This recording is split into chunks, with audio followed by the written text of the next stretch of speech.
Summer and Bakrid ஆஃபர்ல விட்டீங்களா? சம்மருக்காகவே வெறித்தனமான offer கொண்டு வந்திருக்கோம்னா வெறும் 50 ரூபாய்க்கு டி ஷர்ட்லாம். 50 ரூபாய்க்கு டி ஷர்ட்டா? 50 ரூபா வெறும். எதுக்கு 50? இது ஃபுல்லாவே 50 ரூபா தான் ப்ரோ. சூப்பர்ப்பா. 50 ரூபா இது மாடல். இது பாருங்க ஷார்ட்ஸ் எல்லாமே வெறும் 50 ரூபா. வெறும் 50. 150 ரூபாய்க்கு கார்கோ ஷார்ட்ஸ் போட்டுருக்கோம். 150 ரூபாய்க்கா? பரவாயில்லையா? கார்கோ பேண்ட்ஸ் போட்டுருக்கு டாக்லயே. சூப்பர்ப்பா.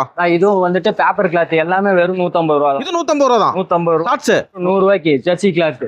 ஜெர்சி கிளாத் 100 ரூபா தானா? ஆமா வெறும் 100 ரூபா. T shirt. ஆமா சூப்பர். ஜிம்முக்கு போறவங்களுக்கு நல்லா இருக்கும். ஆக்டிவ் வேர்ஸ் தான். இல்ல கூகுள் ரெடிமேட் ஈரோடு தான். கூகுள் ரெடிமேட் ஈரோடு தான். இது பாருங்க 250 ரூபாய்க்கு ஜீன்ஸ் ஷார்ட்ஸ். பா அள்ளிக்குவாங்களே. இது வெறும் 150 ரூபா தான் ப்ரோ. வெளியே எல்லா பக்கமும் 300 ரூபாய்க்கு விற்கிற ஷார்ட்ஸ் ட்ராக் வந்துட்டு 150 ரூபா. 150 ரூபா அந்த அள்ளிக்கலாம் ஆஃபர்ல. பிராண்டட் கலெக்ஷன் பூராமே 250 ரூபா தான். வெறும் 250 ரூபா. ஆமா பக்காவான காஸ்ட். சூப்பர் தம்பி. ரேக் ரேக் அடிக்க வச்சிட்டீங்களா? ஃபுல்லா இருக்குண்ணே. சரக்கு ஃபுல்லா இருக்குது. இது பாருங்க இது எல்லாமே வெறும் 200 ரூபா. வெறும் 200 ரூபா. வெறும் 200 ரூபா. எல்லா சைஸும் இருக்குது. 3XL 5XL 4XL எல்லா சைஸும் இருக்குது. டி ஷர்ட்னா தனி உலகம். தனியா இருக்குது. இங்க பாருங்க நியூ மாடல் ஃபுல்லாவே வந்துட்டு வெறும் 200 ரூபா. வெறும் 200 ரூபா. வெறும் 200 ரூபா. அள்ளிக்குவாங்க. இல்ல அதிரடி ஆஃபர்ல போயிட்டு இருக்கு. பக்காவா போயிட்டு இருக்குண்ணே. கஸ்டமர் வந்தா மட்டும் அள்ளிக்கலாம். வந்தா மட்டும் போதும். Google readymade Erode. Shop location எங்க பாரு கரெக்டா? கரெக்டா Gandhiji road Erode central market வந்துட்டா போதும்ண்ணா. நம்ம கடை தான் முன்னாடி.